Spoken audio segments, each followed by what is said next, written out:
एक गांव में एक किसान रहता था। उसके परिवार में उसकी पत्नी और उसका एक लड़का था। कुछ सालों के बाद पत्नी की मृत्यु हो गई। उस समय लड़के की उम्र 10 साल की थी। किसान ने सोचा, अब इस मेरे लड़के की देखभाल कौन करेगा, इसलिए किसान ने दूसरी शादी कर ली। दूसरी पत्नी से भी किसान को एक पुत्र प्राप्त हुआ। किसान की दूसरी पत्नी की भी कुछ वर्षों बाद मृत्यु हो गई। किसान का बड़ा बेटा जो पहली पत्नी से प्राप्त हुआ था, अब वह बड़ा हो गया था। अब वह शादी के योग्य हो गया था। तब किसान ने बड़े बेटे की शादी कर दी। फिर उस किसान की भी कुछ समय बाद मृत्यु हो गई।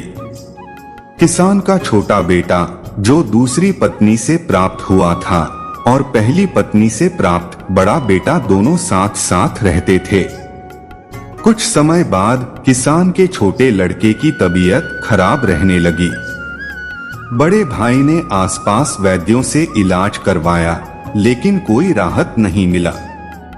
छोटे भाई की दिन ब दिन तबीयत बिगड़ती जा रही थी और बहुत खर्च भी हो रहा था।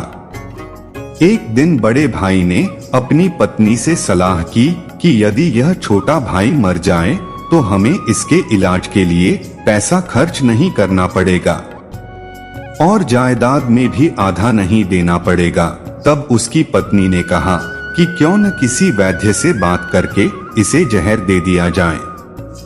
किसी को पता भी नहीं चलेगा, किसी रिश्तेदारी में भी किसी को कोई शक नहीं होगा। लोग कहेंगे कि बीमार था, बीमारी के कारण मृत्यु हो गई। बड़े भाई ने ऐसा ही किया। एक वैद्य से बात की कि आप अपनी फीस बताओ। ऐसा करना, मेरे छोटे बीमार भाई को दवा के बहाने से जहर देना है। वैद्य ने बड़े भाई की बात मान ली और लड़के को जहर दे दिया और लड़के की मृत्यु हो गई। अब उसके भाई भाभी ने खुशी मनाई कि रास्ते का कांटा निकल गया। अब सारी संपत्ति अपनी हो गई। उसका अंतिम संस्कार कर दिया गया। कुछ महीनों पश्चात उस किसान के बड़े लड़के की पत्नी को लड़का हुआ। उन पति पत्नी ने बड़ी खुशी मनाई। बड़े ही लाड प्यार के साथ लड़के की परवरिश कर रहे थे। कुछ वर्षों में लड़का जवान हो गया और उन्होंने अपने लड़के की शादी कर दी। शादी के कुछ समय बाद लड़का अचानक बीमार रहने लगा। माँ बाप ने उसके इलाज के लिए बहुत वैद्य से इलाज करवाया, जिसने जितना पैसा मांगा उतना दिया। सब कुछ दिया ताकि लड़का ठीक हो जाए। अपने लड़के की इलाज में अपनी आधी संपत्ति तक बेच दिया। लेकिन लड़का बीमारी के कारण मरने की कगार पर आ गया। शरीर इतना ज्यादा कमजोर हो गया कि अस्थि पंजर शेष रह गया था। एक दिन लड़के को चारपाई पर लेटा रखा था और उसका पिता साथ में बैठा अपने पुत्र की यह दयनीय हालत देखकर दुखी होकर उसकी ओर देख रहा था।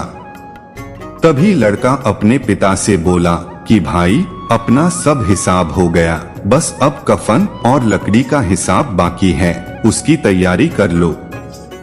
यह सुनकर उसके पिता ने सोचा कि लड़के का दिमाग काम नहीं कर रहा है बीमारी के कारण। पिता बोला, बेटा मैं तेरा बाप हूँ, भाई नहीं। तब लड़का बोला, मैं आपका वही भाई हूँ जिसे आपने जहर खिलाकर मरवाया था।